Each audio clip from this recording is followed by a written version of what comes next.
Ngayong araw nga pala ay magsusunda tayo. Susundayin natin yung hindi utang dahil ito'y paubos na. At linisan muna natin at lagyan ng paste para malaman kung nasaan na yung sunda niya. At bagsakan na natin.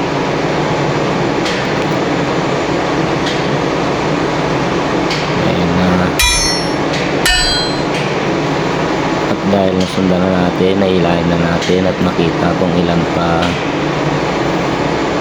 At dahil wala na ay kailangan pa nating ilawan para sigurado.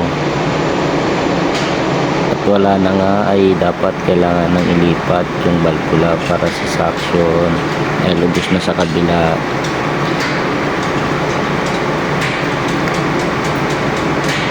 Ikot-ikot mo lang parang yung ex mo, pinaikot-ikot ka. At medyo mahirap to at mabigat. Alright, ikot-ikot lang at maaga pa nga ito guys, dahil ito yung daily routine namin, mag-transfer ng MDO tank sa service tank. At dahil tapos na ay pwede nang startin yung transfer pump ng MDO. At dahil naka-start na ay kailangan pa natin i-check yung pressure gauge kung mayroon bang suction.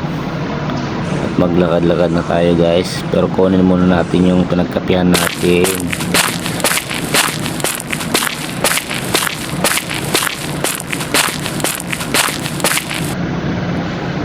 Akyat na ako sa taas guys para makita yung tangke, kung may nagkakarga ba o wala. At ayan yung kinakargaan kong tangke, MDO service tank. Kainin na yan ng generator.